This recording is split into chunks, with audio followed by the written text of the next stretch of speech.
আলহামদুলিল্লাহি ওয়াহদা ওয়াসসালাতু ওয়াসসালামু আলা মান লা নাবিয়্যা বা'দা আম্মা বা'দ। কাছে এবং দূরে দেশ ও প্রবাসে যে যেখান থেকে দেখছেন সবাইকে জানাচ্ছি আন্তরিক মোবারকবাদ।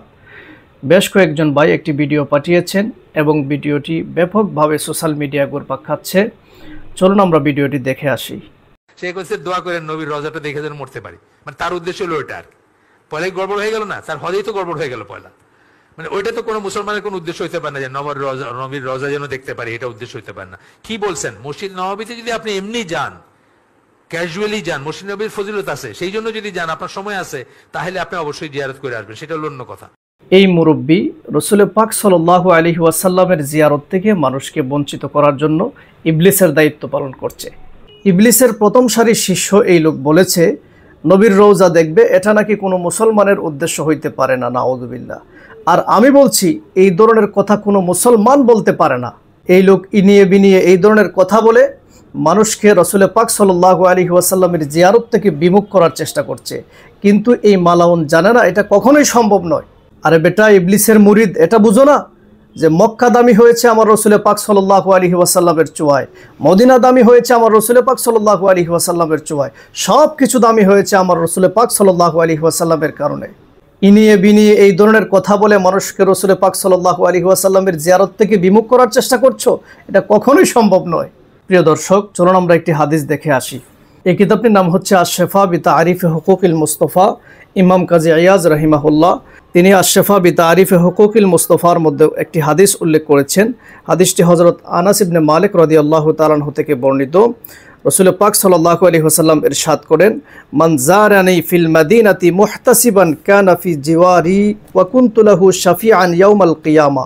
প্রিয় নবী সাল্লাল্লাহু আলাইহি ওয়াসাল্লাম বলেন, যেই ব্যক্তি সওয়াবের উদ্দেশ্যে পবিত্র মদিনাতুল মুনাওয়ারায় এসে আমার জিয়ারত করবে, সে আমার আশ্রয়ে থাকবে আর কিয়ামতের দিনে আমি তার জন্য সুপারিশকারী হব।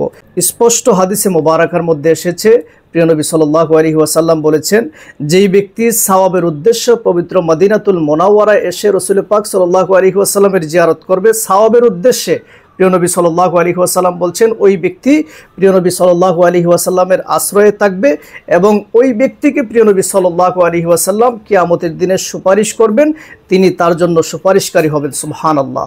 আর ইবলিসের এই মুরিদ বলছে যে প্রিয় নবী সাল্লাল্লাহু আলাইহি ওয়াসাল্লামের রওজা মুবারক দেখতে যাবে, এটা নাকি কোনো মুসলমানের উদ্দেশ্য হইতে পারে না, নাউযুবিল্লাহ। আমি বলছি এই ধরনের কথা কোনো মুসলমান বলতে পারে না। চলুন আমরা আরেকটি হাদিস দেখি। ইমাম কাজী ইয়াজ রাহিমাহুল্লাহ তিনি আরেকটি হাদিসও উল্লেখ করেছেন, মান জারানি বা'দা মাউতি ফাকাআন্নামা জারানি ফি হায়াতি। রাসূল পাক সাল্লাল্লাহু আলাইহি ওয়াসাল্লাম বলেছেন, যে ব্যক্তি আমার ওফাতের পর আমার রওজা মোবারক জিয়ারত করলো, সে যেন আমার জাহির জীবদ্দশায় আমার সাথে সাক্ষাৎ করলো। সুবহানাল্লাহ। ইমাম কাজী ইয়াজ রাহিমাহুল্লাহ তিনি আরও উল্লেখ করেছেন, রাসূল পাক সাল্লাল্লাহু আলাইহি ওয়াসাল্লাম বলেছেন, মান জারা কবরি ওয়াজাবাত লাহু শাফাআতি।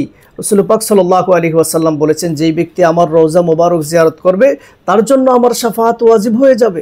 লামাযহাবি আহলে হাদিসদের টার্গেটই হচ্ছে কিভাবে রাসূল পাক সাল্লাল্লাহু আলাইহি ওয়াসাল্লামের জিয়ারত থেকে মানুষকে বিমুখ করা যায়।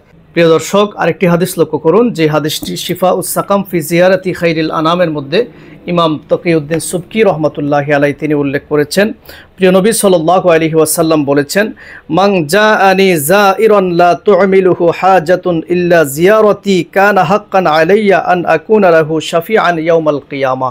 প্রিয় নবী সাল্লাল্লাহু আলাইহি ওয়াসাল্লাম বলেছেন, যেই ব্যক্তি শুধু আমার জিয়ারতের উদ্দেশ্যে আসবে, অন্য কোনো উদ্দেশ্য নয়, শুধু আমার জিয়ারতের উদ্দেশ্যে আসবে, কিয়ামতের দিনে তার জন্য শাফাআতকারী হওয়া, তার জন্য সুপারিশ করা আমার জন্য আবশ্যক হয়ে যাবে। সুবহানাল্লাহ। এই হাদিসটি আরও বহু কিতাবের মধ্যে উল্লেখ রয়েছে।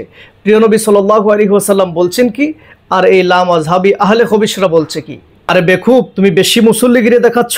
তুমি জানো প্রিয় নবী সাল্লাল্লাহু আলাইহি ওয়াসাল্লাম যেই জায়গায় শুয়ে আছেন, রওজাতুম মির রিয়াদিল জান্নাতিল ফেরদৌস, যেই জায়গায় রাসূল পাক সাল্লাল্লাহু আলাইহি ওয়াসাল্লাম শুয়ে আছেন, ওই জায়গার দাম কত? ওই জায়গা হচ্ছে সর্বশ্রেষ্ঠ জায়গা। এটা কাবার চেয়ে দামি, মদিনার চেয়ে দামি, এমনকি আরশ কুরসির চেয়েও দামি।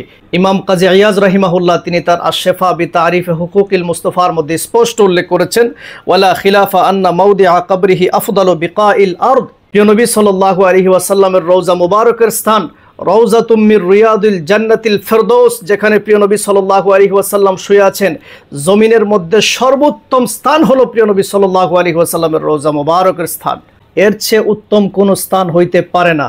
আর সেখানে যাওয়ার জন্য এই লামাযহাবি আহলে খবিশরা মানুষদেরকে নিরুৎসাহী করছে। নাউযুবিল্লাহ। মাওয়াহিবুল্লাহ দুনিয়ার মধ্যে ইমামে কাস্তালানি তিনি উল্লেখ করেছেন, ওয়া আজমাউ আলা আন্না মাওদিআল্লাযী দাম্মা আ'দাউশ শরীফা আফদালু বিকাইল আরদি হাত্তা মাওদিআল কাবা। আর এই বিষয়ে ইজমা হয়েছে, প্রিয় নবী সাল্লাল্লাহু আলাইহি ওয়াসাল্লামের পবিত্র দেহ মোবারক যেই জায়গার সাথে লেগে আছে, ওই জায়গা পৃথিবীর সমস্ত ভূখণ্ড থেকে উত্তম, এমনকি কাবা থেকে উত্তম। আর এত উত্তম জায়গায় যেতে নিরুৎসাহিত করছে এই লামাযহাবি আহলে খবিস নজদির গোষ্ঠীরা। আল্লাহ রাব্বুল আলামিন এই ধরনের গুস্তাখে রাসূল নজদিদের কবল থেকে সবাইকে হেফাজত করুন, আমিন। আসসালামু আলাইকুম ওয়া রাহমাতুল্লাহি ওয়া বারাকাতুহু।